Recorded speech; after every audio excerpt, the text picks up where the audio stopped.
রানা রউফের পর ফের জালে আইএসআই এজেন্ট। কেন এই কথা বলছি? কোচবিহারের সাহেবগঞ্জ থেকে এসটিএফ এর জালে পাকচর সন্দেহে এই তিনজনকে গ্রেফতার করা হয়েছে। ভারতীয় মোবাইল সিম পাকিস্তানে পাচারের অভিযোগ এদের বিরুদ্ধে। এই যে ধৃত রশিদুল, নাসিরউদ্দিন, শফিকুল, কি অভিযোগ তাদের বিরুদ্ধে? রৌনক প্রতিনিধি রয়েছেন সঙ্গে। রৌনক, দেখা একেবারে এই তিনজনকে গ্রেপ্তার করছে রাজ্য পুলিশের এসটিএফ। রশিদুল হক এবং নূর, নাসিরউদ্দিন, সাফিকুল ইসলাম, এই তিনজনকে কোচবিহারের সাহেবগঞ্জ থেকে গ্রেফতার করা হয় এবং গুপ্তচর বৃত্তির অভিযোগে সন্দেহভাজন হিসেবে তাদেরকে গ্রেফতার করে রাজ্য পুলিশের এসটিএফ। কিভাবে তারা তাদের চরবৃত্তি চালাতো? এসটিএফ সূত্রে খবর যে ভারতে থাকা যে সিম কার্ড, সেই সিম কার্ডগুলি তারা আগে সংগ্রহ করত, তারপরে বাংলাদেশে থাকা যারা পাক এজেন্ট তাদের হাতে পৌঁছে দেওয়া হতো এই সিম কার্ড, এবং সেখান থেকে বাংলাদেশের পাক এজেন্টদের মারফতে সিম কার্ডগুলি পৌঁছে যেত পাকিস্তানে এবং নেপালের কিছু অংশে, এবং পাকিস্তানে যারা আইএসআই সরাসরি রয়েছেন তাদের হাতে পৌঁছে যেত এই ভারতীয় সিম কার্ড। সেখান থেকে ভারতীয় সিম কার্ড ব্যবহার করে গোটা ভারত জুড়ে এই যে তাদের এই পাক গুপ্তচর বৃত্তি বা পাক যে হ্যান্ডেলার, তাদের সঙ্গে চরবৃত্তি করাতো এই সিম কার্ডগুলির মাধ্যমেই।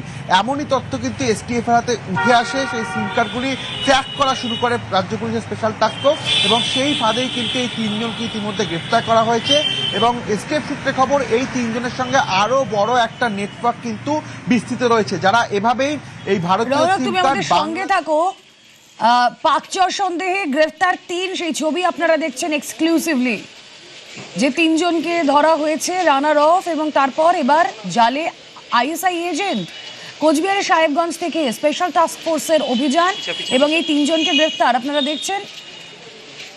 এসটিএফ এর জালে এই তিন, শফিকুল, নাসিরউদ্দিন এবং রশিদুল, তারা ভারতীয় মোবাইল সিম পাকিস্তানে পাচার করত। কোচবিহারের ছবি আপনারা দেখছেন এক্সক্লুসিভলি। সাহেবগঞ্জ কোচবিহারের ছবি। স্পেশাল টাস্ক ফোর্স তাদেরকে ধরলো, তাদেরকে নিয়ে আসা হলো, বের করা হলো তাদের গাড়ি থেকে। আবারও চলে যাই, রৌনক রয়েছেন সঙ্গে। রৌনক, দেখো, এর আগে আমরা দেখলাম এই হামিম মন্ডল, তারপরে আমরা দেখলাম আরও এক আইএসআই এজেন্ট রানা রউফ, আর এবার এই তিন।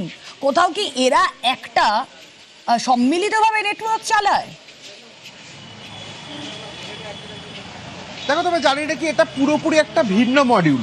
এই যে মডিউলটা, এরা হলো গিয়ে নিজেরা ভারতীয় নাগরিক হয়ে এখান থেকে পাক এজেন্টদের হাতে বিভিন্ন তথ্য তুলে দিত, বা পাক এজেন্টদের সুবিধার জন্য ভারতীয় যে অ্যাক্সেসগুলো, মূলত সিম কার্ড ব্যবহারের জন্য পাকিস্তানি সিম কার্ড দিয়ে ভারতীয় নেটওয়ার্ক কিন্তু কার্যত গঠন করা যায় না। সেই জায়গায় দাঁড়িয়ে ভারতীয় যে সিম কার্ডগুলো পাক এজেন্টদের কাছে, হ্যান্ডলারদের কাছে পৌঁছে দেওয়ার জন্য কিন্তু এরাই কাজ করত। এবং তোমায় জানালাম কিভাবে পৌঁছে দিত। বাংলাদেশে যারা পাক এজেন্ট বা হ্যান্ডলাররা বসে রয়েছে বা গুপ্তচররা ছিল, তাদের হাতে তারা এই সিম কার্ডগুলি তুলে দিত, এবং সেখান থেকে পাকিস্তানের বিভিন্ন জায়গায়, পাকিস্তানের যে পাঞ্জাব রয়েছে সেখানে এবং নেপালের বিভিন্ন জায়গায় ভারতীয় সিম কার্ডগুলি পৌঁছে যেত। তারপরে সেই সিম কার্ড দিয়েই চলতো এদের গোপন হ্যান্ডলারদের গুপ্তচর বৃত্তি। বিভিন্ন জায়গায় তাদের স্লিপার মডিউল, গুপ্তচররা ছড়িয়ে ছিটিয়ে রয়েছে এমনটা অভিযোগ সামনে আসছিল, এবং তারা এই সিম কার্ডগুলি ব্যবহার করেই কিন্তু অনবরত এদের সঙ্গে যোগাযোগ রাখতো। এবং সরাসরি যে অভিযোগটা এদের বিরুদ্ধে আসছে, দীর্ঘদিন ধরে এরকমভাবেই ভারতীয় সিম কার্ড তারা পাকিস্তানি এই আইএসআই এজেন্টদের হাতে তুলে দিয়েছে বিভিন্ন ঘুরপথে। একটা বড় কিন্তু চোরা চালান এবং বড় একটা র্যাকেটের পেছনে কাজ করছে শুধু এই তিনজন নয়, এছাড়াও আরও বেশ কয়েকজন আছে, এমনটাই কিন্তু সন্দেহ এসটিএফ এর।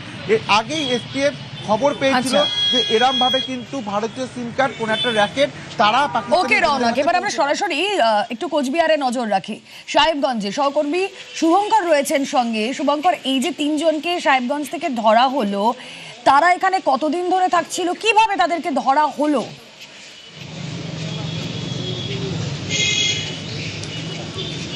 দেখো, তোমাকে জানিয়ে রাখি রুমেলা, এসটিএফ এর কাছে এসটিএফ গোপন সূত্রে খবর পায় যে দিনহাটা মহকুমার সাহেবগঞ্জ থানা, এই সাহেবগঞ্জ থানার কিন্তু তিন দিক বাংলাদেশ সীমান্ত লাগোয়া ঘেরা, এবং এই সাহেবগঞ্জ থানার চৌধুরীহাট, কালমাটি সহ একাধিক গ্রামে আইএসআই চর লুকিয়ে রয়েছে, এমন একটা তাদের কাছে গোপন সূত্রে খবর আসে। এবং গতকাল রাতে এসটিএফ এর বিশেষ দল তারা সেই গ্রামগুলোতে অভিযান চালিয়ে সেখান থেকে যেটা এখন পর্যন্ত জানতে পারছি, তিনজনকে, রশিদুল, সৈফুল এবং নাসিরউদ্দিন নামে তিনজনকে তারা গ্রেপ্তার করেছে।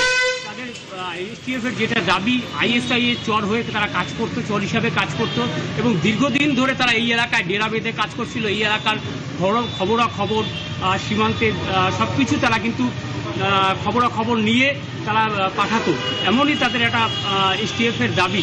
এবং এই তারা আইএসআই চর এই সন্দেহে তাদেরকে গ্রেপ্তার করে এবং কিছুক্ষণ আগে তাদেরকে দিনহাটা আদালতে আজকে তোলা হয়েছে। আমরা এখন রয়েছি দিনহাটা আদালতের সামনে আচ্ছা।